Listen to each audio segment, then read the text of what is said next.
Next natin, K5. CE5 ng Ace. Kakatapos ko lang gumawa ito. Yan. Yung live na category 5.0. Yan, di pa natin naibaba. Pinatong ko lang itong Ace na CE5. KA5. CE5 na Ace. All the way from Rodriguez, Rizal. Maraming salamat sa may-ari na pinagkatiwalaan tayo ulit na gawin yung unit nila. Kasi nagawa ko na ito way back 2024. Mga 2 years na nakalipas. Ayan. Is na C5 Ngayon, aminado naman si Bossing na siya naman may kasalanan kasi nga na-overload daw niya. Kinargahan ng 4 na speaker tapos napasarap daw. Talagang tinodo, aminado naman siya. Medyo nakainom na. Hanggang sa tumirik na naman ulit. Kaya ito, binalik naman na ulit dito sa atin. Ngayon, ipakita ko sa inyo ay Sir JR Cabigon ng Rodriguez, Rizal. Ngayon, binuksan na niya ito. Kasi susubukan daw niya sana gawin, kaso nga lang, hindi daw niya kaya. Ayun, nakakalas na yung mga tornilyo. Ito, nilagay siya sa plastic ko. Yan, ang ginawa ko dito nung years natin, or nung ginawa natin after 2 years, ito, sa may kabilang channel or sa channel 2, may umusok dito. Yan, mga umusok dito. Tapos, pinadagdagan sa atin ng fan to. Ginawang 4 na fan. May fuse na rin ito. Tapos, ito na mirik, channel 1 naman. Bumigay yung fuse, oh. Maswerte, kaya may fuse. Kung wala yan, baka umusok na rin ito. Yan, ngayon, anong pinakadahilan kung bakit umusok yung or bumigay yung fuse? Maaaring sila yung power transistor or either yung MOSFET. Kung walang fuse yan, delikado. Kasi baka samain magiging katulad siya dito. So, unang trouble nito, baka bumigay yung board niyan or masunog yung board niya. Ito, mas matibay pa ito. Yung unang ginawa natin, hindi pa siya bumigay, di ba? Umusok to Ngayon, ito naman sa may kabilang channel. And then, tips ko na lang sa mga kapwa natin, kung wala kayong knowledge sa pagre-repair, mahigit na lang nadalhin nyo talaga sa may technician para hindi na ganun kalala ang mangyari. Ano ba gagawin natin dito? Troubleshoot na natin. Parang hindi na ako marunong mag-vlog Dapat di talaga hindi na pinagpraktisan ng bossing or sinubukan. Sibak yung MOSFET, 4. Magkapares to, IRF na 5210 tsaka IRF na 3710. Magkaiba yung MOSFET nito, 3752. Yan ang masama. Wala pa naman tayong stock nito. Wala, shorted Shorted lahat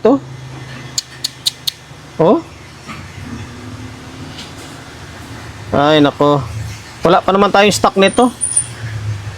Gahanap tayo ng kwan nito, pamalit. Tapos yung output ay dito shorted din yung output, kabilaan yun lang. Ay nako, kinalas na nga niya yung yung mga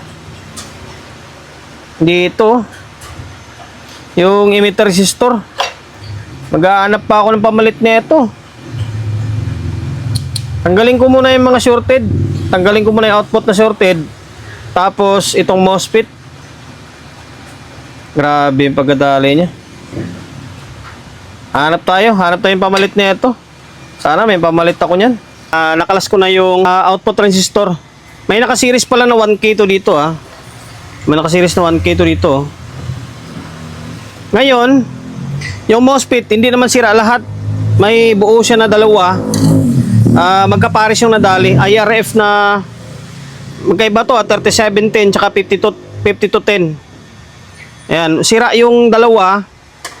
Yung dalawa is sira buo. Ngayon, naubusan ako ng 5210. Pa-deliver pa tayo. Palalamove natin mula Raon. Buti, maswerte, meron pa tayong stock na isang yung isang 3710. Buo ito. May naiwan pang isa. Sakto. Yung naiwan din dun sa Quiapo, sa supplier natin is 5210 lang. Kaya sabi ko, sige, pwede na yan. Kulang na lang natin is 5210. Tapos, yan, ibabalik natin to mga bloke mo na resistor habang nag-antay tayo ng lalamove. Tapos yung output, hindi rin pala sira lahat. Kapag i-check mo siya, parang sira, pero buo siya. Kasi nga, may nakakuan pala, may naka-series na. Nakalimutan ko na mag-repair nito may naka-series na 1K. Ayan. Bali, parang 1 pair din yung nadali.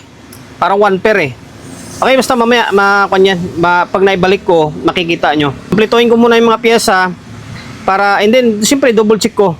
Habang nagantay tayo ng lalamove. Sakto lang yung dating ng kwan.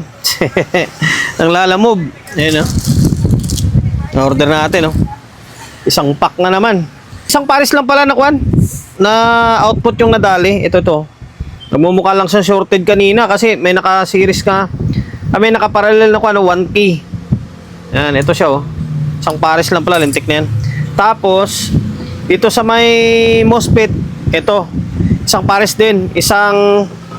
Ito lang naman yung kulang ako, yung 5110 Ay, 5210. Ayan, ito siya, Ngayon, okay na ito. Check natin, baka mamaya mali. 5210. 5210. Tapos dito, 3710. Ayan, ngayon, kasi ito, N channel tsaka P channel. Itong 5210, P channel. Tapos yung 37 is N channel ito. Na negative positive siya. N, negative, P, positive. Tapos ito, kumpleto na natin yung output. Yan. Ito yung dinagdag natin, Bago to. Okay, tapos, ano yung isa? Ito. Yan, bago yan. Ngayon, pwede na ibalik to. Ay, hindi pa pala pwede. Bumigay pala yung fuse dito. Papalitan ko pa pala yung fuse nito. Yan, ilang piraso yung bumigay? Isa lang. Ito, yung isa buo pa. Palitan ko muna bago natin testing. Naglagay na tayo ng fuse. Yan lang naman, hinangin mo lang naman yan Tapos dudugtungan. Lagay ulit tayo panibago para hindi naka-expose yung fuse natin. Ngayon, balik natin to. Ganito lang siya, Yan. Ito mamaya, itali na lang natin yan. Iwasan na hindi magka-dikit. Ngayon, balik natin yung board. Tingnan natin kung magiging okay na. Wala naman na shorted to Check natin. Check pala muna natin to. Bira, Masyadong excited. Gabi na kasi. Mag-alas 6 na kaya lapit na umuwi. Ayan, wala nang shorted. Normal na yan. Dito. Pares lang.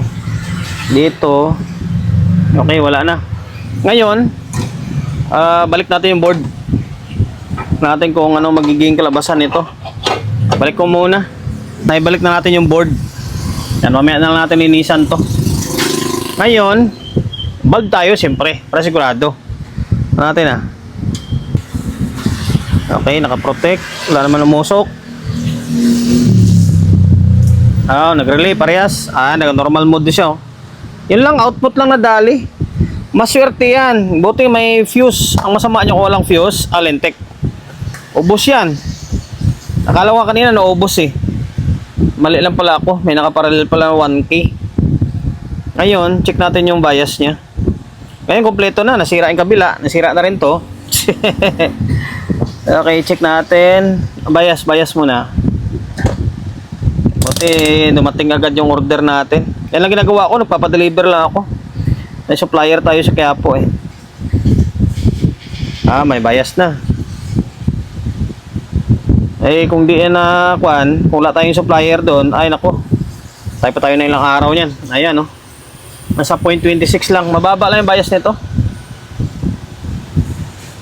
Ayan, Diba?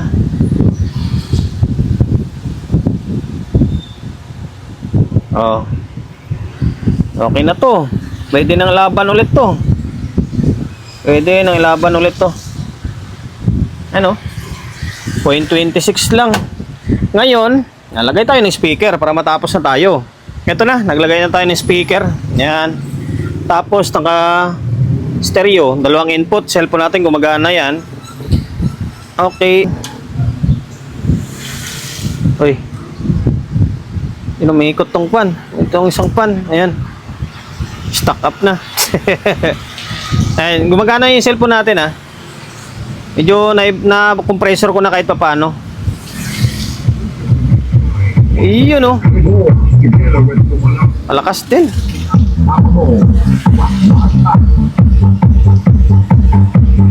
Makapiret tayo. Okay. Malakas din Okay, hanggang dito na lang. Ayun lang. Medyo hassle lang kasi binaklas natin lahat yung output. Okay, kasama talaga yun sa trabaho natin bilang technician. Actually, kung sa tamang gamit lang to, hindi lang 2 taon lang buti nito. Matatagal pa to. Medyo aminado naman kasi si bossing na hinataw niya. Tapos, yung tipong napersa niya rin talaga. Ayan, maswerte nga dahil may fuse. Kung wala yan, baka natusta lahat yan.